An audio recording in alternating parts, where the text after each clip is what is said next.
Hi అండి, welcome to Sandhya kitchen. ఇవాళ వచ్చేసి చేపల కూర అయితే చేస్తున్నాను. ఈ విధంగా మంచిగా గ్రేవీగా ట్రై చేసి చూడండి. టేస్ట్ అయితే చాలా బాగుంటుంది. అయితే నేను 1 కేజీ చేపలు తీసుకొని వేస్ట్ పోయి 31 కేజీ దాకా చేపలు అయితే వచ్చాయి. ఇందులోకి నేను నీట్గా కడిగేసానండి.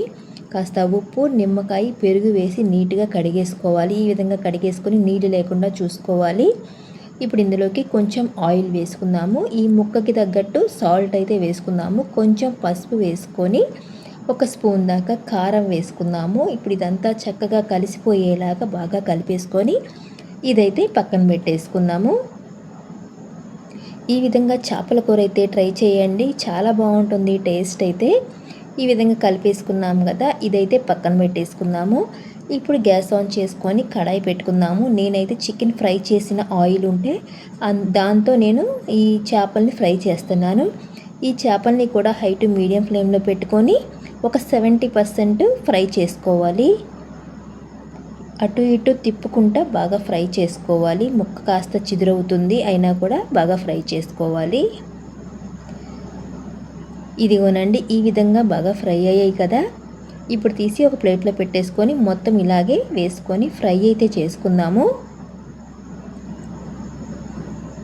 ఈ విధంగా ఫ్రై చేసుకున్న తర్వాత గ్యాస్ ఆన్ చేసుకొని మళ్ళీ ఇంకొక కడాయి పెట్టుకుందాము. ఇందులోకి కొంచెం ఆయిల్ వేసుకొని 2 పెద్ద సైజు ఉల్లిపాయలు ఈ విధంగా కట్ చేసుకొని, ఒక 3 పచ్చిమిర్చి కూడా ఈ విధంగా కట్ చేసుకొని వేసుకుందాము. ఒక 6-5 చిన్నులపాయ రెబ్బలు వేసుకొని పెద్దవి అయితే వేసుకొని సగం దాకా వేయించుకోవాలి. ఈ విధంగా కాస్త వేయించుకోవాలి.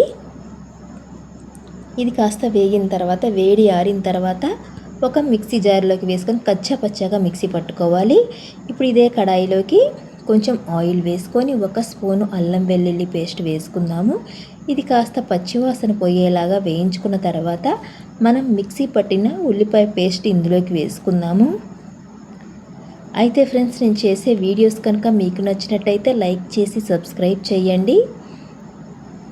ఇది కాస్త పచ్చివాసన పోయేలాగా బాగా వేయించుకుందాము.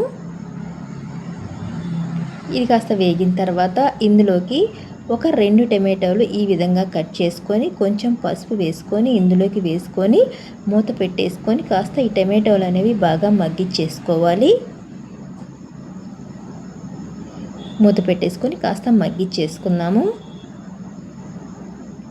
ఈ విధంగా మగ్గింది కదా. ఇప్పుడు ఇందులోకి 1 స్పూన్ దాకా కారం వేసుకుందాం. కారం అయితే చూసి వేసుకోవాలి. పచ్చిమిర్చి వేసాము, మనం ముందుగా ముక్కల్లోకి కారం కూడా వేసాము. ఇప్పుడు కాస్త ఉప్పు వేసుకుందాం. రుచికి తగ్గట్టు ఉప్పు వేసుకోవాలి. ఈ కూరలోకి కాస్త కారం ఉంటేనే బాగుంటుంది. ఇప్పుడు ఇదంతా పచ్చివాసన పోయి బాగా వేగిన తర్వాత ఇప్పుడు ఇందులోకి చేప ముక్కలు వేసుకుందాము.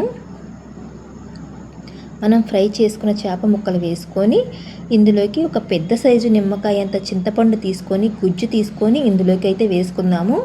ఇప్పుడు కాస్త పులుసు కావాలి కాబట్టి నీళ్లు వేసుకొని ముక్క మునిగేంతగా నీళ్లు వేసుకోవాలి. నీళ్లు వేసుకొని గెరటితో కాకుండా ఈ విధంగా కలుపుకోవాలి. గెరటితో కలుపుకున్నామంటే ముక్క అనేది చిదురైపోతుంది. మనం ఫ్రై చేసుకున్నాం కదా, గెరటితో కలిపామంటే చిదురైపోతుంది.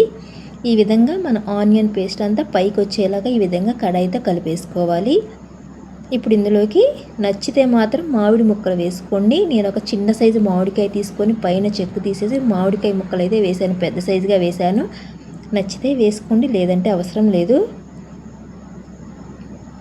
ఇది హై టు మీడియం ఫ్లేమ్లో పెట్టుకొని ఒక 5 నిమిషాల పాటు ఉడికిన తర్వాత గరం మసాలా పొడి వేస్తున్నానండి. 1 స్పూన్ దాకా వేసుకొని ఈ విధంగా కాస్త ఇలా కలుపుకోండి.